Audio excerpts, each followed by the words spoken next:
ਇਹਨਾਂ ਤੋਂ ਵੀਡੀਓ ਬਣਦੀਆਂ ਨਹੀਂ। ਉਹਨਾਂ ਦੀ ਤਾਂ ਬਾਇਓਗ੍ਰਾਫੀ ਇਹ ਸ਼ੋਅ ਨਹੀਂ ਕਰਦੇ। ਸੁਦੀਪ ਸੂਰੀ ਦੀ ਅੱਜ ਤੱਕ ਇਹਨਾਂ ਨੇ ਬਾਇਓਗ੍ਰਾਫੀ ਪਾਈ ਹੈ, ਕਿੰਨਾ ਹੱਲਾ ਮੱਚਾ ਸੀਗਾ, ਸ਼ਰੇਆਮ ਕਹਿ ਰਹੇ ਸੀਗਾ ਕਿ 2% ਰਹਿਣਗੇ, 2% ਨੂੰ ਮਸਲ ਕੇ ਰੱਖ ਦੂੰ, ਜਾਂ ਇਹਨਾਂ ਧੀਆਂ ਭੈਣਾਂ ਨਾਲ ਰਿਸ਼ਤੇ ਆ, ਠੀਕ ਆ, ਮੈਨੂੰ ਕੱਲਾ ਕੱਲਾ ਇੱਕ ਇੱਕ ਹਿੰਦੂ ਦਿਓ, मैं सिर्फ हिंदुस्तान ਦੇ ਵਿੱਚ सिर्फ हिंदू रहूगा लगते हैं। बहरहाल दीप सिद्धू की मौत के बाद वारिस पंजाब डे के प्रमुख का पद खाली था, लेकिन ਇਹ ਕਹਿ ਰਿਹਾ ਕਿ ਵੀ ਜਿਹੜਾ ਵੀ ਬੰਦਾ ਆ ਕੇ, ਠੀਕ ਆ, ਸੈਂਸਿਟਿਵ ਮੁੱਦਿਆਂ ਦੇ ਉੱਤੇ ਗੱਲ ਕਰਦਾ ਗਾ ਕੇ ਜਾਂ ਬੋਲ ਦਿੰਦਾ ਥੋੜਾ ਜਿਹਾ ਖਿੱਚਵੇਂ ਸ਼ਬਦਾਂ 'ਚ, ਤਾਂ ਲੋਕ ਜੁੜਨ ਲੱਗੇ ਨੇ।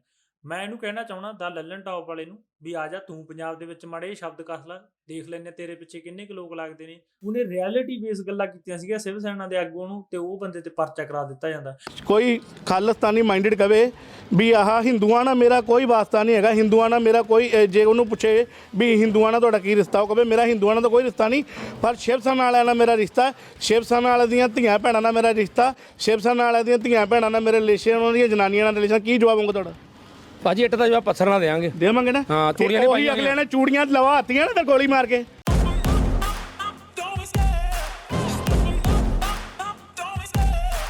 ਤਾਂ ਦੋਸਤੋ ਕੀ ਹਾਲ ਚਾਲ, ਹੋਪ ਸੋ ਸਾਰੇ ਵਧੀਆ ਹੋਵੋਗੇ। ਅੱਜ ਤੁਹਾਡੇ ਵਾਸਤੇ ਲੈ ਕੇ ਹਾਜ਼ਰ ਹੋ ਚੁੱਕੇ ਇੱਕ ਹੋਰ ਨਵੀਂ ਵੀਡੀਓ। ਕਿਸੇ ਬੰਦੇ ਦੀ ਡਿਮਾਂਡ ਆਈ ਸੀਗੀ ਮੇਰੇ ਇਸ ਚੈਨਲ ਦੇ ਉੱਤੇ ਕਿ ਬਾਈ ਅੰਮ੍ਰਿਤਪਾਲ ਸਿੰਘ ਜਿਹੜਾ ਮਤਲਬ ਉਹਦੀ ਬਾਇਓਗ੍ਰਾਫੀ ਬਾਰੇ ਕਿਸੇ ਨੇ ਦੱਸਿਆ ਹੈਗਾ, ਕਿਸ ਚੈਨਲ ਦੇ ਉੱਤੇ ਆਇਆ, ਤਾਂ ਲੱਲਣ ਟੌਪ, ਠੀਕ ਆ। ਤਾਂ ਇਹ ਚੈਨਲ ਦੇ ਬਾਰੇ ਮੈਂ ਪੂਰੀ ਚੰਗੀ ਤਰ੍ਹਾਂ ਜਾਣਦਾ ਕਿ ਇਹ ਕਿੱਦਾਂ ਦਾ ਚੈਨਲ ਹੈ, ਠੀਕ ਆ, ਕੀ ਇਹਨਾਂ ਦਾ, ਠੀਕ ਆ, ਬੈਕਗਰਾਊਂਡ ਆ, ਤੇ ਕਿਹਨੇ ਸਟਾਰਟ ਕੀਤਾ ਸੀਗਾ, ਤੇ ਕਿੰਨਾ ਕੁ ਟਾਈਮ ਹੋ ਗਿਆ ਇਹਨੂੰ ਚੱਲੇ ਨੂੰ, ਚੰਗੀ ਤਰ੍ਹਾਂ, ਠੀਕ ਆ, ਸਾਰਾ ਕੁਝ ਜਾਣਦਾ ਇਹ ਬਾਰੇ। ਤੇ ਇਹਨਾਂ ਨੇ ਅੰਮ੍ਰਿਤਪਾਲ ਦੀ ਵੀਡੀਓ ਪਾਈ ਆ, ਬਾਇਓਗ੍ਰਾਫੀ ਫੇਸ ਕੀਤੀ ਆ ਕਿ ਹਾਂ ਭਾਈ ਕੌਣ ਆ ਇਹ, ਠੀਕ ਆ, ਸਾਰਾ ਕੁਝ A to Z ਜਿੱਦਾਂ ਵੀ ਇਹਨਾਂ ਨੇ ਅਪਲੋਡ ਕੀਤਾ ਗਾ, ਤੇ ਆਪਾਂ ਉਹਨੂੰ ਐਨਾਲਿਸ ਕਰਨਾ ਗਾ। ਐਨਾਲਿਸ ਕਰਨ ਤੋਂ ਬਾਅਦ ਜਿਹੜੀਆਂ, ਠੀਕ ਆ, ਵਿੱਚ ਮਿਸਟੇਕ ਹੋਈਆਂ ਜਾਂ ਜਿਹੜੀਆਂ, ਠੀਕ ਆ, ਇੱਦਾਂ ਗਲੋਰੀਫਾਈ ਕਰਨ ਦੀ ਕੋਸ਼ਿਸ਼ ਕੀਤੀ ਗਈ ਤਾਂ ਆਪਾਂ ਉਹ ਵੀ ਦੱਸਾਂਗੇ। ਜੇ ਕੋਈ, ਠੀਕ ਆ, ਬਹੁਤ ਜ਼ਿਆਦਾ ਨੈਗੇਟਿਵ ਚੀਜ਼ ਹੋਈ ਆਪਾਂ ਉਹ ਵੀ ਦੱਸਾਂਗੇ। ਸਾਰਾ ਕੁਝ, ਠੀਕ ਆ, ਆਪਾਂ ਦੱਸਾਂਗੇ। ਹੋ ਸਕਦਾ ਕਿ ਬਹੁਤ ਚੰਗਾ ਕੰਟੈਂਟ ਬਣਾ ਕੇ ਪੇਸ਼ ਕੀਤਾ ਹੋਵੇ, ਬਟ ਜਿਸ ਹਿਸਾਬ ਨਾਲ ਮੈਨੂੰ ਲੱਗ ਰਿਹਾ ਵਧੀਆ ਕੰਟੈਂਟ ਤਾਂ ਇਹਨਾਂ ਨੇ ਬਣਾ ਕੇ ਪੇਸ਼ ਕੀਤਾ ਨਹੀਂ ਹੋਣਾ, ਭੜਕਾਊ ਹੀ ਬਣਾਇਆ ਹੋਣਾ, ਠੀਕ ਹੈ, ਕਿਉਂਕਿ ਮੈਨੂੰ ਇਹਨਾਂ ਦੀ ਰਿਐਲਿਟੀ ਪਤਾ ਵੀ ਇਹ ਕਿਹਦੇ ਕਹਿਣ ਤੇ ਵੱਜਦੇ ਆ ਇਹ ਚੈਨਲ। चलो कोई ना। वो पूरे राज्य में घूम रहा है, हर जगह जा रहा है, लोगों से मिल रहा है, लोगों से जुड़ने को कह रहा है, अपने अपने किस्म के खालिस्तान मूवमेंट से जुड़ने को कह रहा है। वो भिंडरावाले को अपना आदर्श बनाता है, फिर भी अभी तक न्याय की पहुंच से दूर है वो। ये कहानी है नए खालिस्तानी अमृतपाल सिंह की।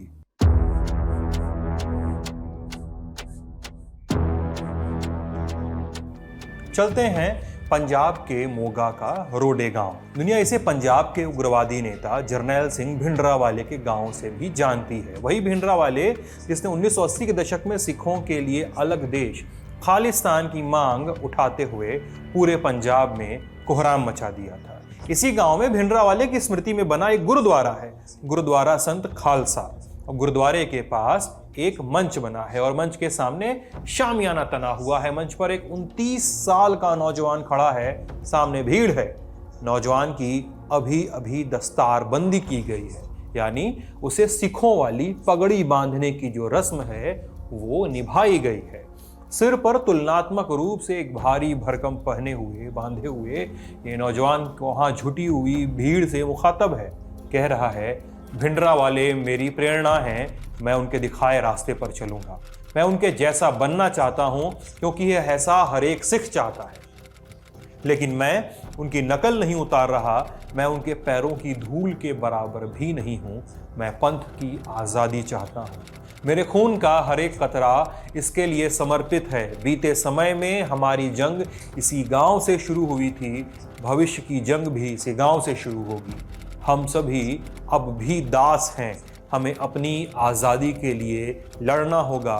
हमारा पानी लूटा जा रहा है, हमारे गुरु का अपमान किया जा रहा है। पंथ वास्ते जान देने के लिए पंजाब के हर एक युवा को तैयार रहना होगा। खून, पानी, पंथ की आज़ादी, हमारी दास्ता, ये सारे कीवर्ड किसी डायलॉग में 3-4 दशक पुराने कालखंड में नहीं बल्कि इधर ही बीच सुनाई दे रहे थे। तारीख थी 29 सितंबर 2022 की। पंजाब के पानी और पंजाब के पंथ दो ऐतिहासिक रूप से संवेदनशील मुद्दों पर इस नौजवान को भीड़ खड़ी होकर सुन रही थी।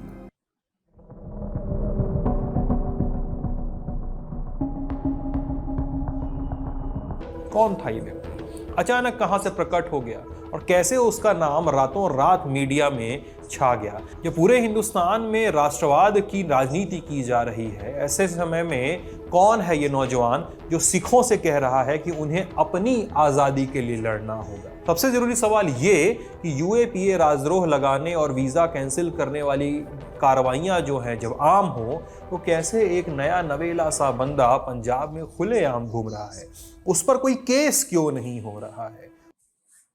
ਇਹ ਬੰਦਾ ਮੈਂ ਤੁਹਾਨੂੰ ਦੱਸਣਾ ਚਾਹਣਾ ਮੇਰੇ ਵੀਰੋ, ਜਿਹੜਾ ਵੀ ਕੋਈ ਹਿੰਦੂ ਵੀਰ ਆ, ਠੀਕ ਆ, ਪੰਜਾਬੀਆਂ ਨੂੰ ਤਾਂ ਸਾਰਾ ਕਲੀਅਰ ਆ ਯਾਰ, ਜਿਹੜੇ ਬੰਦੇ ਠੀਕ ਆ ਸਿੱਖ ਵੀਰ ਆ ਉਹ ਸਾਰੇ ਕਲੀਅਰ ਆ ਉਹਨਾਂ ਨੂੰ। ਜੇ ਕੋਈ ਹਿੰਦੂ ਵੀਰ ਦਾ ਠੀਕ ਆ ਦਿਮਾਗ ਦੇ ਵਿੱਚ ਅਲੱਗ-ਅਲੱਗ ਪਰਸੈਪਸ਼ਨ ਹੈ, ਕਿਉਂਕਿ ਜਿਹੜੀ ਮਨਾਂ ਦੇ ਵਿੱਚ ਜ਼ਹਿਰ ਪੈਦਾ ਕੀਤੀ ਹੋਈ ਹੈ ਨਾ 1984 ਦੇ ਵਿੱਚ ਗੋਦੀ ਮੀਡੀਆ, ਮੇਨ ਸਟ੍ਰੀਮ ਗੋਦੀ ਮੀਡੀਆ, ਠੀਕ ਆ, ਉਸ ਟਾਈਮ ਤੇ ਵੀ ਗੋਦੀ ਮੀਡੀਆ ਹੀ ਸੀਗੀ।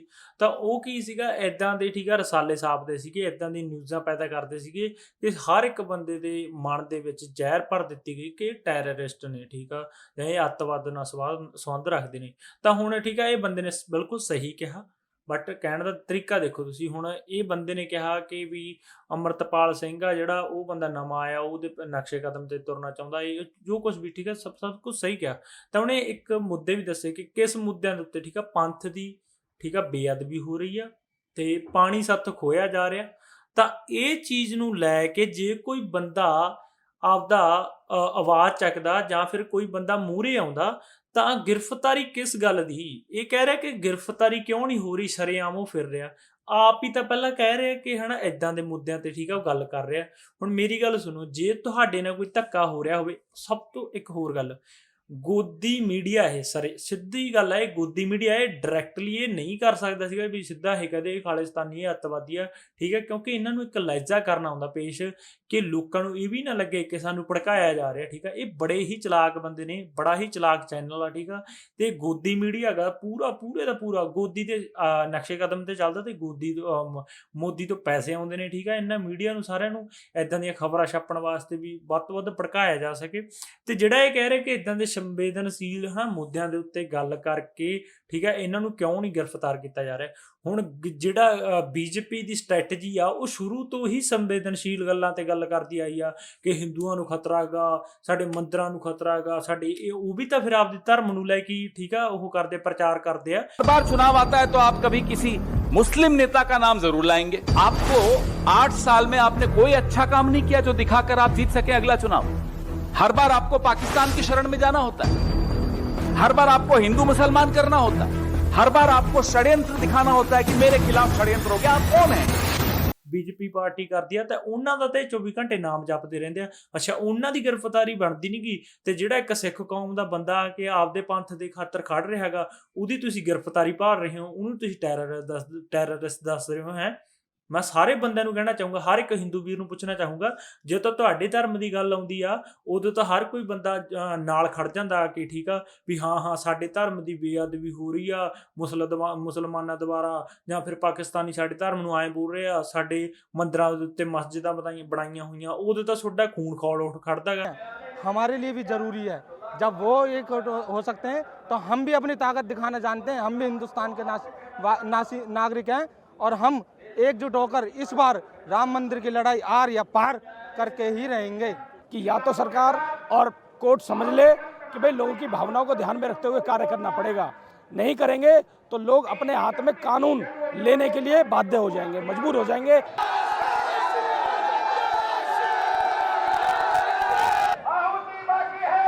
ਜਦੋਂ ਕੋਈ ਸਿੱਖ ਪੰਥ ਵਾਲਾ ਬੰਦਾ ਆਪਦੇ ਪੰਥ ਖਾਤਰ ਖੜਦਾ ਗਾ, ਬੇਅਦਬੀਆਂ ਹੁੰਦੀਆਂ ਉਹਦੇ ਉੱਤੇ ਆਪਦੀ ਆਵਾਜ਼ ਉਠਾਉਂਦਾ ਤਾਂ ਉਹ ਇੱਕ ਟੈਰਰਿਸਟ ਵੱਜਦਾ ਹੈ। ਸ਼ਰਮ ਦੀ ਵੀ ਕੋਈ ਹੱਦ ਹੁੰਦੀ ਆ, ਠੀਕ ਆ। ਵਿੱਚ ਬਹੁਤ ਪੰਜਾਬ ਦੇ ਵਿੱਚ ਬਹੁਤ ਸਾਰੇ ਹਿੰਦੂ ਭਾਈ ਸਪੋਰਟ ਵੀ ਕਰ ਰਹੇ ਕਿ ਹਾਂ ਭਾਈ ਉਹ ਆਪਦੇ ਸਹੀ ਕਦਮ ਤੇ ਚੱਲ ਰਿਹਾ ਹੈਗਾ, ਬਟ ਆਊਟ ਆਫ ਸਟੇਟ ਦੀ ਗੱਲ ਕਰ ਰਿਹਾ, ਪੰਜਾਬ ਤੋਂ ਬਾਹਰਲੇ ਹਿੰਦੂਆਂ ਦੀ ਗੱਲ ਕਰ ਰਹੇ ਕਿ ਤੁਹਾਡੇ ਮਨਾਂ ਦੇ ਵਿੱਚ ਇਹਨਾਂ ਨੇ ਜ਼ਹਿਰ ਭਰਤਾ। ਮਾੜਾ ਜਿਹਾ ਇੱਕ ਸੱਚਾਈ ਨੂੰ ਦੇਖੋ, ਆ ਹੁਣੀ ਰੀਸੈਂਟਲੀ ਪੰਜਾਬ ਦੇ ਵਿੱਚ ਇੱਕ ਬੰਦੇ ਦੇ ਉੱਤੇ ਪਰਚਾ ਹੋਇਆ ਜਿਸ ਦਾ ਨਾਮ ਆ ਹੀਰਾ, ਮਤਲਬ ਉਹਨੂੰ ਨਿਕਨੇਮ ਉਹਦਾ ਹੈਗਾ ਕਿ ਹੀਰਾ, ਜੋ ਕਿ ਹਿੰਦੂ ਭਾਈਚਾਰੇ ਨਾਲ ਹੀ ਸੰਬੰਧਿਤ ਆ।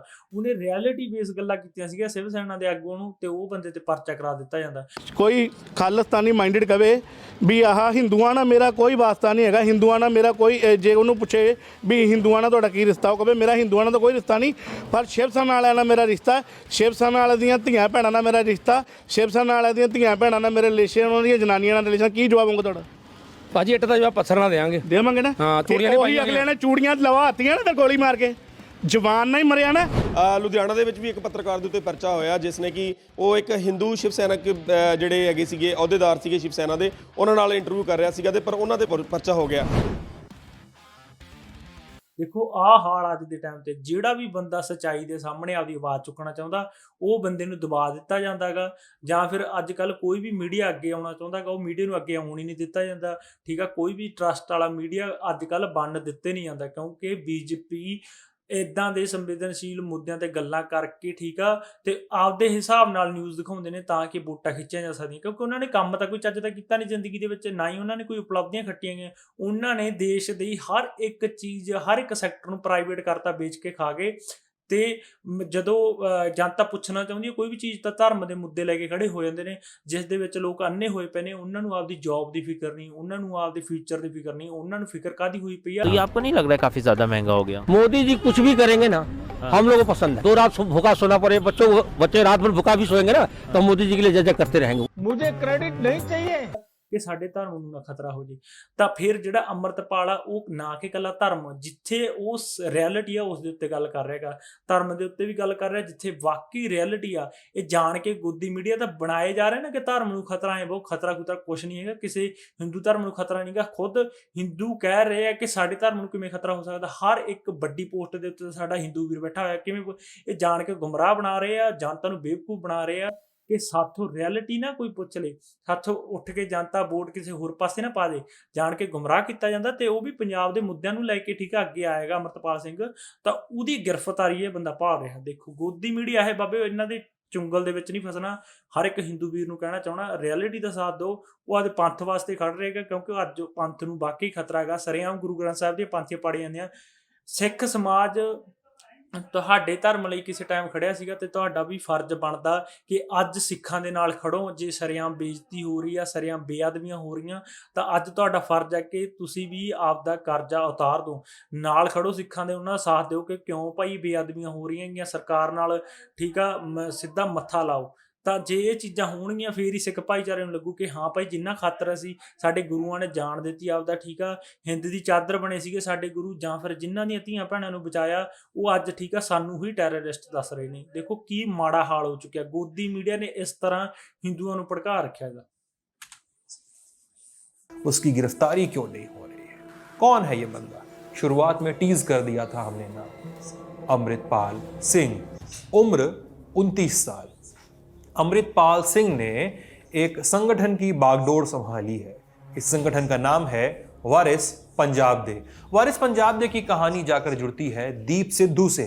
अभिनेता और एक्टिविस्ट संदीप सिंह उर्फ दीप सिद्धू, जो 26 जनवरी 2021 को लाल किले पर खालसा पंथ का झंडा फहराने को लेकर खबरों में आए, और 15 फरवरी 2022 को एक सड़क हादसे में दीप सिद्धू की मौत हो गई।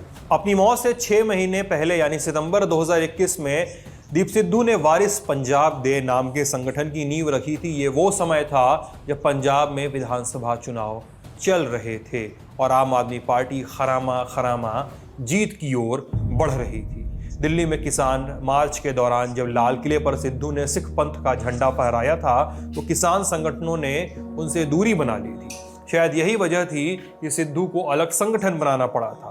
इन सबसे पहले दीप सिद्धू भारतीय जनता पार्टी के सांसद। सिद्धू ने ਆਪਦੀ ਪਾਰਟੀ ਤਾਂ ਅੱਡ ਕੀਤੀ ਸੀਗੀ ਕਿਉਂਕਿ ਉਹ ਦੋਗਲੇ ਬੰਦਿਆਂ ਵਿੱਚੋਂ ਨਹੀਂ ਆਉਂਦਾ ਸੀਗਾ।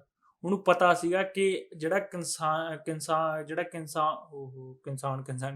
ਕਿਸਾਨ ਅੰਦੋਲਨ ਦੇ ਵਿੱਚ ਜਿਹੜੀ ਦੋਗਲਾਪਣ ਚੱਲ ਰਿਹਾ, ਉਹਦੀ ਰਿਐਲਿਟੀ ਬਾਰੇ ਉਹਨੂੰ ਪਤਾ ਲੱਗ ਗਿਆ ਸੀਗਾ।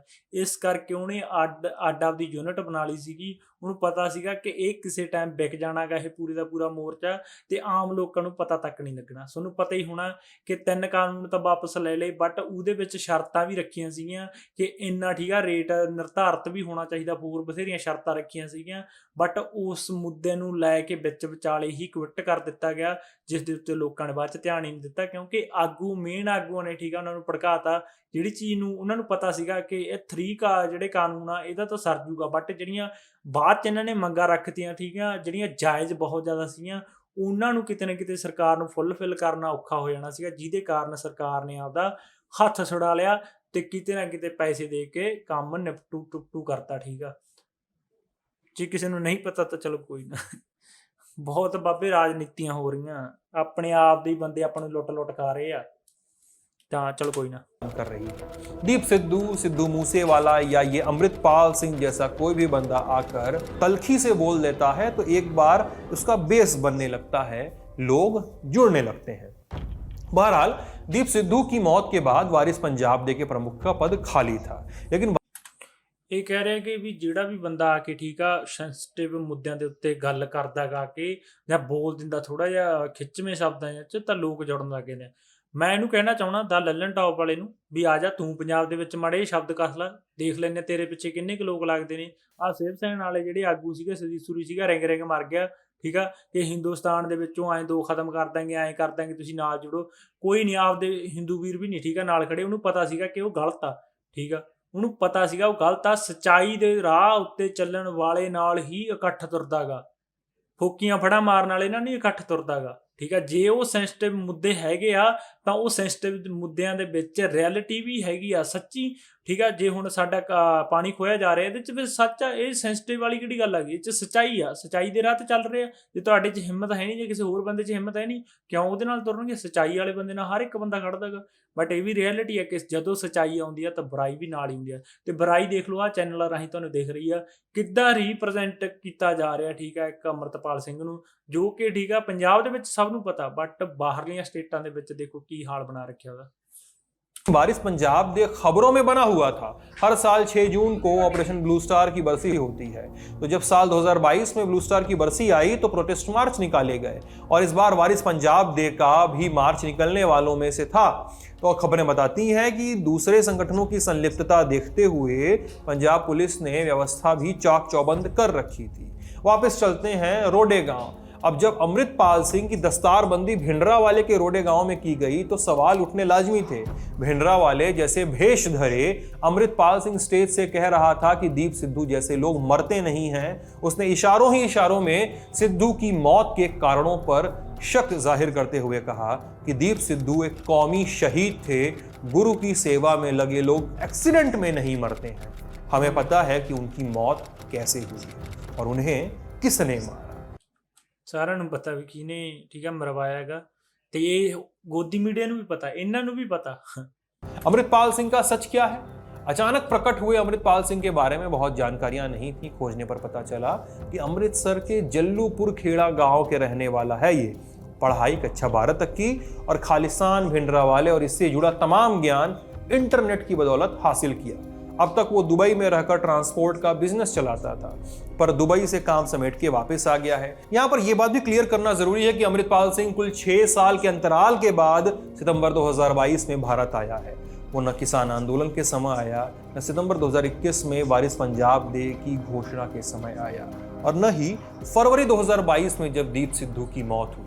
ऐसा उसने खुद न्यूज़ 18 को दिए इंटरव्यू में कहा था। वो अमृतपाल सिंह के सोशल मीडिया को खंगालें तो कहानी और साफ होती है और दूसरी जरूरी जानकारियां सामने आती हैं। वीडियो की तैयारी तक अमृतपाल की सबसे ट्विटर पोस्ट थी उनका प्रोफाइल इमेज, जिसमें उसने भिंडरावाले जैसा भेष बनाया था और गोद में है एक बच्चा। कुछ पीछे चलते हैं उनकी टाइमलाइन पे। 4 अगस्त को अमृतपाल सिंह ने एक वीडियो अपलोड किया है। लगभग 1.5 मिनट के इस वीडियो को अब तक 5000 से ज़्यादा लोग देख चुके हैं। इस वीडियो में अमृतपाल सिंह को कहते सुना जा सकता है कि क्या तिरंगा हमारा झंडा है? हमारा यानी सिखों का। तिरंगा हमारा झंडा नहीं है। अगर हमारा झंडा होता तो दरबार साहब पे हमला करके सिखों के झंडे को उतारकर तिरंगा क्यों लहराया गया? सिखों के ऊपर हमले किए गए, सिखों का कत्लेआम किया गया। हम इस झंडे ने हमारे ऊपर बेइंतहा जुल्म किए, हमारे 9 जवानों को मार दिया गया। 15 अगस्त को जिस तरीके से सरकार ने लोगों को लाखों तिरंगे भेजे, वैसे ही हम लोगों से आग्रह करते हैं कि अपने घर के ऊपर निशान साहब लगाएं। ये अमृतपाल सिंह के शब्द थे। इसके पहले 1 अगस्त को चलते हैं। एक पोस्ट में अमृतपाल सिंह ने कहा कि एक फोटो लगा के, जिसमें एक फोटो में बाएं तरफ स्वर्ण मंदिर है, वहां पे दरबार साहिब की फोटो है साल 1984 की। ਆ ਦੇਖੋ, ਜਦੋਂ ਹਰਮੰਦਰ ਸਾਹਿਬ ਦੇ ਉੱਤੇ ਝੰਡਾ ਲਹਿਰਾਇਆ ਗਿਆ ਸੀਗਾ, ਉਸ ਟਾਈਮ ਤੇ ਸਾਰੇ ਕਹਿ ਰਹੇ ਸੀਗੇ ਕਿ ਦੇਖੋ ਜੀ ਦੇਸ਼ ਦੀ ਜਿੱਤ ਆਏ ਬਹੁਤ ਠੀਕ ਆ, ਤੇ ਜਦੋਂ ਦੀਪ ਸਿੱਧੂ ਨੇ ਲਹਿਰਾਇਆ ਤਾਂ ਉਦੋਂ ਅੱਤਵਾਦੀ ਦਾ ਕਰਾਰ ਦਿੱਤਾ ਗਿਆ। ਕਿਉਂ ਬਈ? ਆਪਦੇ ਵਾਰੀ ਜਦੋਂ ਤੁਹਾਡੇ ਕੋਈ ਇੱਥੇ ਆ ਕੇ ਲਹਿਰਾਉਂਦਾ ਤਾਂ ਅਸੀਂ ਅੱਤਵਾਦੀ ਵੱਜਾਂਗੇ, ਤੇ ਜਦੋਂ ਸਾਡੇ ਤੁਸੀਂ ਲਹਿਰਾ ਕੇ ਜਾਓ ਜਾਂ ਫਿਰ ਠੀਕ ਆ ਸਾਡੇ ਪੰਥ ਨੂੰ ਆ ਕੇ ਰੋਲੋ, ਉਦੋਂ ਤੁਹਾਡੇ ਲਈ ਕੋਈ ਮਾਣ ਵਾਲੀ ਗੱਲ ਹੋਊ ਨਾ। ਇਹ इसमें शिखर पर तिरंगा झंडा फहराता दिखाई दे रहा है, और दूसरी तरफ है साल 2021 की लाल किले की फोटो, जिस पर खालसा ध्वज फहराता दिखाई दे रहा है। साथ ही अमृतपाल सिंह ने फोटो लगाते हुए लिखा है, साल 1947 में हमारे लोगों के कत्लेआम और विस्थापन का जश्न हमें नहीं मनाना चाहिए था। यह इंडिया में हिंदुओं की आज़ादी थी और मुसलमानों की पाकिस्तान में, लेकिन ये सिखों के लिए एक दास्ता की शुरुआत थी। हम उनकी हिम्मत का जश्न मनाएंगे जिन्होंने भारत के अत्याचारों के खिलाफ आवाज़ उठाई। पीछे चलते हैं 25 जून को किए ट्वीट में अमृतपाल सिंह ने सिद्धू मूसेवाले का उस समय जो गाना आया था SYL, जिसको यूट्यूब ने हटा दिया था, उसका जिक्र करते हुए लिखा कि भारत को हमें हमारी आज़ादी देनी होगी वरना हम खुद से ले लेंगे। भारत ने सन 1947 से हम पर जुल्म किया है, हम भारत के खिलाफ हैं। इसके एक दिन पहले यानी 24 जून को उसने लिखा कि अगर तथ्यों से भरे एक गाने। ਦੇਖੋ, ਇਹ ਬੰਦਾ ਇੱਥੇ ਝੂਠ ਬੋਲ ਰਿਹਾ। ਜਿਹੜਾ ਅੰਮ੍ਰਿਤਪਾਲ ਆ, ਜਿਹੜਾ ਉਹ ਹਿੰਦੁਸਤਾਨ ਦੇ ਖਿਲਾਫ ਆ। ਜਿਹੜੇ ਕਹਿ ਰਹੇ ਕਿ ਹਿੰਦੁਸਤਾਨ ਭਾਰਤ ਦਾ ਮਤਲਬ ਹੁੰਦਾ ਇੱਕ, ਠੀਕ ਆ। ਜੇ ਭਾਰਤ ਹੁੰਦਾ ਇਹ ਤਾਂ ਖਾਲਿਸਤਾਨ ਦੀ ਲੋੜ ਹੀ ਨਹੀਂ ਪੈਣੀ ਸੀਗੀ। ਲੋੜ ਕਦੋਂ ਪਈ? ਲੋੜ ਉਦੋਂ ਪਈ ਜਦੋਂ ਇਹ ਸਿਰਫ ਹਿੰਦੁਸਤਾਨ ਬਣ ਕੇ ਰਹੇਗਾ, ਮਤਲਬ ਹਿੰਦੂਆਂ ਦਾ ਸਥਾਨ। ਜਦੋਂ ਕੋਈ ਹਿੰਦੁਸਤਾਨ ਬੋਲਦਾ ਉਦੋਂ ਤਾਂ ਬੜੇ ਗਰਵ ਨਾਲ ਸਾਰੇ ਕਹਿੰਦੇ ਆ ਹਿੰਦੁਸਤਾਨ ਜਿੰਦਾਬਾਦ। ਉਦੋਂ ਨਹੀਂ ਕੋਈ ਕਹਿੰਦਾ ਕਿ ਇਹ ਅੱਤਵਾਦ ਦਾ ਠੀਕ ਆ ਨਾਰਾ ਹੈਗਾ, ਕਿਉਂਕਿ ਹਿੰਦੁਸਤਾਨ ਮਤਲਬ ਸਿਰਫ ਹਿੰਦੂਆਂ ਦਾ ਸਥਾਨ ਹੈ। ਕਿਉਂ ਬਈ? ਇੱਥੇ ਇਸ ਧਰਤੀ ਲਈ ਸਿੱਖਾਂ ਨੇ 90% ਆਪਦੀ ਕੁਰਬਾਨੀ ਦੇਤੀ, ਤੇ ਹਿੰਦੁਸਤਾਨ ਕਿਵੇਂ ਬਣ ਗਿਆ ਬਈ? ਇਹ ਹੈਗਾ ਭਾਰਤ, ਠੀਕ ਆ। 10% ਕੁਰਬਾਨੀਆਂ ਕਰਕੇ ਤੁਸੀਂ ਠੀਕ ਆ ਸਾਰਾ ਹਿੰਦੁਸਤਾਨ ਆਪਦੇ ਵੱਸ 'ਚ ਕਰ ਲਿਆ, ਤੁਸੀਂ ਸਾਰਾ ਭਾਰਤ ਨੂੰ ਆਪਦਾ ਹਿੰਦੁਸਤਾਨ ਬਣਾ ਲਿਆ। ਤੁਸੀਂ ਤਾਂ ਫਿਰ ਟੈਰਰਿਸਟ ਵੱਜੇ ਨਹੀਂਗੇ। ਤੇ ਜਦੋਂ ਇੱਕ ਛੋਟਾ ਜਿਹਾ ਪੰਥ ਜਿਹਦੇ 90% ਆਪਦੀਆਂ ਕੁਰਬਾਨੀਆਂ ਦਿੱਤੀਆਂ, ਉਹਦੇ ਖਾਲਿਸਤਾਨ ਕਹੇ ਜਾਏ ਤੋਂ ਤੁਹਾਨੂੰ ਕਿ ਮਿਰਚਾਂ ਲੱਗ ਰਹੀਆਂ? ਉਹਨੇ 90% ਕੁਰਬਾਨੀਆਂ ਦਿੱਤੀਆਂ ਸਿੱਖਾਂ ਨੇ। ਸ਼ਰਮ ਦੀ ਗੱਲ ਹੋਣੀ ਚਾਹੀਦੀ ਹੈ ਕਿ ਤੁਹਾਡੀ ਇੰਨੀ ਮਦਦ ਕੀਤੀ, ਇੰਨਾ ਆਪਦਾ ਖੂਨ ਡੋਲਿਆ, ਠੀਕ ਹੈ, ਇੰਨੀਆਂ ਜ਼ਿਆਦਾ ਆਪਦੀਆਂ ਕੁਰਬਾਨੀਆਂ ਦਿੱਤੀਆਂ ਵੀ ਦੇਸ਼ ਆਜ਼ਾਦ ਹੋਊਗਾ ਤਾਂ ਸੰਪੂਰਨ ਦੇਸ਼ ਬਣੂਗਾ। ਹਰ ਇੱਕ ਬੰਦੇ ਦਾ ਪ੍ਰੋਪਰ ਹੱਕ ਹੋਊਗਾ, ਕਿਸੇ ਨਾਲ ਧੱਕਾ ਨਹੀਂ ਹੋਊ, ਕਿਸੇ ਧਰਮ ਦੀ ਬੇਅਦਬੀ ਨਹੀਂ ਹੋਊ। ਬਟ ਜਦੋਂ ਪਤਾ ਲੱਗਿਆ ਕਿ ਇੱਕ ਕੌਮ ਦੇ ਨਾਲ ਹੀ ਧੱਕਾ ਹੋਣ ਲੱਗ ਗਿਆ, ਸਾਰਾ ਇੱਕ ਕੌਮ ਵੱਖ ਕਰ ਦਿੱਤੀ ਗਈ ਸਿਰਫ ਸੰਖਿਆ ਦੇ ਆਧਾਰ ਤੇ ਵੀ ਕਿਹਦੀ ਸੰਖਿਆ ਜ਼ਿਆਦਾ ਗਈ, ਤਾਂ ਫਿਰ ਪਤਾ ਲੱਗਿਆ ਕਿ ਇਹ ਕੁਰਬਾਨੀਆਂ ਟੋਟਲੀ ਠੀਕ ਆ ਵੇਸਟ ਗਈਆਂ, ਕਿਉਂਕਿ ਅਸੀਂ ਤਾਂ ਕੁਝ ਸੋਚਿਆ ਹੋਰ ਸੀਗਾ ਤੇ ਸਾਡੇ ਨਾਲ ਹੋ ਕੁਝ ਹੋਰ ਰਿਹਾ। ये चीज़ें हो रही हैं आज के टाइम। पंजाब के जानकार एक और पत्रकार इसी मुद्दे पे हमसे बात करते हुए कहते हैं कि ये मानने में कठिनाई होती है कि पंजाब पुलिस, पंजाब की खुफिया एजेंसी या केंद्र की एजेंसियों को इस व्यक्ति के बारे में कोई जानकारी ही नहीं है, कोई पता ही नहीं है। ऐसा हो सकता है क्या? सवाल है कि अमृतपाल सिंह के पीछे कौन है। ये इन दिनों पंजाब में पूछे जा रहे कुछ सबसे बड़े सवालों में से एक है, और इसको लेकर चल रही है कुछ हाइपोथेसिस। जैसे एक हाइपोथेसिस ये है कि किसी शातिर मंजे हुए खालिस्तानी ने अमृतपाल सिंह को ट्रेनिंग दी है। एक हाइपोथेसिस ये है कि क्या अमृतपाल सिंह के इस प्राकट्य के पीछे ISI या किसी दूसरे ਬਾਬੇ ਮੈਂ ਨਹੀਂ ਹੋਰ ਅੱਗੇ ਵੀਡੀਓ ਦੇਖ ਸਕਦਾ। ਇਹ 'ਚ ਇੰਨਾ ਜ਼ਿਆਦਾ ਠੀਕ ਆ, ਮਤਲਬ ਵੀਡੀਓ ਨੂੰ ਭੜਕਾਊ ਤੌਰ 'ਤੇ ਬਣਾਇਆ ਗਿਆ, ਸਾਊਂਡ ਪਿੱਛੇ ਇੱਦਾਂ ਦਾ ਲਾਇਆ ਗਿਆ ਡਰਾਵਣਾ ਜਾ ਕਿ ਜਿਹੜੇ ਹਿੰਦੂ ਵੀਰ ਆ ਉਹ ਸੁਣ ਕੇ ਠੀਕ ਆ ਕਿਤੇ ਨਾ ਕਿਤੇ ਉਹਨੂੰ ਐਂ ਮਨ 'ਚ ਖੂਨ ਖੋਲੇ ਕਿ ਇਹ ਕਿਵੇਂ ਸਾਡੇ ਦੇਸ਼ 'ਚ ਐਂ ਕਰ ਜਾਣਗੇ, ਸਾਡੇ ਦੇਸ਼ ਦਾ ਮਾਹੌਲ ਖਰਾਬ ਕਰ ਰਹੇ ਆ। ਤਾਂ ਖੁਦ ਹੀ ਪਹਿਲਾਂ ਰਿਐਲਿਟੀ ਦੱਸ ਰਿਹਾ ਤੇ ਬਾਅਦ ਦੇ ਵਿੱਚ ਖੁਦ ਹੀ ਉਹ ਚੀਜ਼ ਦੀ ਨਿੰਦਾ ਕਰ ਰਿਹਾ। ਠੀਕ ਆ, ਹਰ ਇੱਕ ਹਿੰਦੂ ਵੀਰ ਨੂੰ ਸਮਝਣ ਦੀ ਲੋੜ ਆ। ਮੈਂ ਹੱਥ ਜੋੜ ਕੇ ਬੇਨਤੀ ਕਰਦਾ ਕਿ ਸੱਚਾਈ ਦਾ ਸਾਥ ਦਿਓ। ਤੁਸੀਂ ਦੇਖੋ, ਜਦੋਂ ਕਿਸੇ ਪੰਥ ਦੀ ਬੇਇੱਜ਼ਤੀ ਹੋ ਰਹੀ ਆ, ਜਦੋਂ ਕੋਈ ਬੇਅਦਬੀ ਹੋ ਰਹੀ ਆ, ਤਾਂ ਉੱਥੇ ਉਹ ਕੌਮ ਨੂੰ ਬੋਲਣ ਦਾ ਹੱਕ ਨਹੀਂਗਾ। ਜੇ ਤਾਂ ਨਹੀਂ ਹੱਕ ਫਿਰ ਤਾਂ ਦੱਸੋ। ਜੇ ਕਿਸੇ ਧਰਮ ਦੀ ਸ਼ਰੇਆਮ ਬੇਅਦਬੀ ਹੋ ਰਹੀ ਹੈ, ਕਿਉਂ ਉਹ ਆਪਦੇ ਧਰਮ ਦੇ ਖਿਲਾਫ ਜਾਂ ਠੀਕ ਆ ਸਰਕਾਰਾਂ ਦੇ ਖਿਲਾਫ ਬੋਲ ਨਹੀਂ ਸਕਦਾ ਜਦੋਂ ਉਹਨਾਂ ਨੂੰ ਇਨਸਾਫ ਹੀ ਨਹੀਂ ਮਿਲ ਰਿਹਾ। ਜਦੋਂ ਇਨਸਾਫ ਨਾ ਮਿਲੂਗਾ ਫਿਰ ਉਹ ਕੀ ਕਰਨਗੇ? ਉਹਨਾਂ ਕੋਲੇ ਹੱਲ ਕੀ ਰਹਿ ਜੂਗਾ? ਉਹ ਖਾਲਿਸਤਾਨ ਦੀ ਡਿਮਾਂਡ ਹੀ ਕਰਨਗੇ। ਜੇ ਇਨਸਾਫ ਮਿਲੂਗਾ ਕਿਉਂ ਖਾਲਿਸਤਾਨ ਦੀ ਡਿਮਾਂਡ ਕੀਤੀ ਜਾਊਗੀ ਪੰਜਾਬੀਆਂ ਦੁਆਰਾ ਜਾਂ ਫਿਰ ਠੀਕ ਆ ਜਿਹੜੇ ਸਿੱਖ ਦੁਆਰਾ। ਹੱਦ ਹੋਈ ਪਈ ਹੈ ਯਾਰ, ਇਹ ਗੋਦੀ ਮੀਡੀਆ ਬਾਬੇ ਸਾਰਾ ਠੀਕ ਆ, ਜੋ ਕਿ ਹਿੰਦੂਆਂ ਨੂੰ ਭੜਕਾਉਣ ਦਾ ਕੰਮ ਕਰਦਾ ਗਾ। ਇਹੀ ਠੀਕ ਆ, ਮੋਦੀ ਨੂੰ ਉਹ ਦਬਾਉਂਦੇ ਨੇ, ਵੋਟਾਂ ਦਬਾਉਂਦੇ ਨੇ। ਇਹੀ ਠੀਕ ਆ ਜਿਹੜੇ ਸੁਦੀਪ ਸੂਰੀ ਵਰਗਿਆਂ ਨੂੰ ਪ੍ਰੋਟੈਕਸ਼ਨਾਂ ਦਬਾਉਂਦੇ ਨੇ, ਠੀਕ ਆ। ਸ਼ਿਵ ਸੈਨਾ ਦੇ ਵਿੱਚ ਜਿਹੜੇ ਸਿਕਿਉਰਟੀਆਂ ਮਿਲੀਆਂ ਹੋਈਆਂ ਭੜਕਾਊ ਵਿਚਾਰ ਬੋਲਣ ਤੇ, ਉਹਨਾਂ ਤੇ ਤਾਂ ਇਹਨਾਂ ਤੋਂ ਵੀਡੀਓ ਬਣਦੀਆਂ ਨਹੀਂ। ਉਹਨਾਂ ਨੇ ਤਾਂ ਬਾਇਓਗ੍ਰਾਫੀ ਇਹ ਸ਼ੋਅ ਨਹੀਂ ਕਰਦੇ। ਸੁਦੀਪ ਸੂਰੀ ਦੀ ਅੱਜ ਤੱਕ ਇਹਨਾਂ ਨੇ ਬਾਇਓਗ੍ਰਾਫੀ ਪਾਈ ਹੈ, ਕਿੰਨਾ ਹੱਲਾ ਮੱਚਾ ਸੀਗਾ, ਸ਼ਰੇਆਮ ਕਹਿ ਰਿਹਾ ਸੀਗਾ ਕਿ 2% ਰਹਿਣਗੇ, 2% ਨੂੰ ਮਸਲ ਕੇ ਰੱਖ ਦੂੰ, ਜਾਂ ਇਹਨਾਂ ਧੀਆਂ ਭੈਣਾਂ ਨਾਲ ਰਿਸ਼ਤੇ ਆ, ਠੀਕ ਆ, ਮੈਨੂੰ ਕੱਲਾ ਕੱਲਾ ਇੱਕ ਇੱਕ ਹਿੰਦੂ ਦਿਓ, ਮੈਂ ਸਿਰਫ ਹਿੰਦੁਸਤਾਨ ਦੇ ਵਿੱਚ ਸਿਰਫ ਹਿੰਦੂ ਰਹੂਗਾ। ਉਹਦੀ ਬਾਇਓਗ੍ਰਾਫੀ ਕਿਉਂ ਨਹੀਂ ਚੈੱਕ ਕੀਤੀ ਬਾਈ? ਫਿਰ ਉਸ ਹਿਸਾਬ ਨਾਲ, ਜਿਸ ਹਿਸਾਬ ਨਾਲ ਉਹ ਕਹਿ ਰਿਹਾ ਸੀਗਾ ਕਿ ਇਹ ਸਿਰਫ ਹਿੰਦੂਆਂ ਦਾ ਸਥਾਨ ਆ, ਹੋਰ ਕੋਈ ਨਾ ਇਹਦੇ 'ਚ ਮੁੱਲਾ ਐਂਟਰ ਕਰ ਸਕਦਾ, ਨਾ ਕੋਈ 2% ਆ ਸਕਦਾ, ਫਿਰ ਇਸ ਹਿਸਾਬ ਨਾਲ ਤਾਂ ਉਹ ਵੀ ਅੱਤਵਾਦੀ ਹੋਇਆ। ਤਾਂ ਉਹਨੂੰ ਕਿਉਂ ਨਹੀਂ ਬਾਈ ਗ੍ਰਿਫਤਾਰ ਕੀਤਾ ਗਿਆ, ਜਾਂ ਉਹਦੇ ਉੱਤੇ ਕਿਉਂ ਨਹੀਂ ਬੋਲਿਆ ਗਿਆ ਕਿ ਸ਼ਰੇਆਮ ਖੁੱਲ੍ਹੇਆਮ ਇਹ ਇੱਦਾਂ ਦੇ ਸ਼ਬਦ ਕੱਸ ਰਿਹਾ ਹੈਗਾ? ਉਹਦੇ ਉੱਤੇ ਤਾਂ ਬਾਇਓਗ੍ਰਾਫੀ ਇਹਨਾਂ ਤੋਂ ਪੇਸ਼ ਨਾ ਕੀਤੀ ਗਈ। ਤਾਂ ਇਹਨਾਂ ਨੂੰ ਅੰਮ੍ਰਿਤਪਾਲ ਹੀ ਕਿਉਂ ਥਾਇਆ ਹੈਗਾ? ਸੱਚਾਈ ਦੇ ਰਾਹ ਤੇ ਚੱਲਣ ਵਾਲੇ ਹਰ ਇੱਕ ਬੰਦੇ ਦੇ ਮੂਹਰੇ ਕੰਡੇ ਹੁੰਦੇ ਨੇ ਬਾਬੇ। ਤਾਂ ਚਲੋ ਲੈਂਦੇ ਆ ਜੱਜ ਤੇ ਯਾਰ, ਕੋਈ ਹੱਲ ਨਹੀਂ ਹੁੰਦੇ ਇਹਦਾ, ਕੋਈ ਪਤਾ ਨਹੀਂ ਕੀ ਕਹਿ ਸਕਦੇ। ਮਨ ਟੁੱਟਿਆ ਪਿਆ ਯਾਰ ਦੇਖ ਦੇਖ ਕੇ ਖਬਰਾਂ। ਕੋਈ ਸੱਚਾਈ ਨਹੀਂ, ਸੱਚਾਈ ਨਾਂ ਦੀ ਚੀਜ਼ ਹੀ ਹੈ ਨਹੀਂ ਕਿਸੇ ਚੈਨਲ ਦੇ ਵਿੱਚ ਅੱਜ ਦੇ ਟਾਈਮ 'ਤੇ। ਬਹੁਤ ਘੱਟ ਚੈਨਲ ਆ, ਜਿਹੜੇ ਚੈਨਲ ਆਉਂਦੇ ਆ ਉਹਨਾਂ ਨੂੰ ਕਿਤੇ ਨਾ ਕਿਤੇ ਡਿਲੀਟ ਕਰਾ ਦਿੰਦੀ ਆ ਇਹ ਸਰਕਾਰ, ਤੁਹਾਨੂੰ ਪਤਾ ਹੀ ਆ, ਬਲੌਕ ਕਰਾ ਦਿੰਦੀ ਆ, ਜਾਂ ਠੀਕ ਆ ਕੋਈ ਨਾ ਕੋਈ ਹੋਰ ਐਕਸ਼ਨ ਲੈ ਲੈਂਦੀ ਆ, ਜਾਂ ਪਰਚਾ ਕਰਾ ਦਿੰਦੀ ਆ।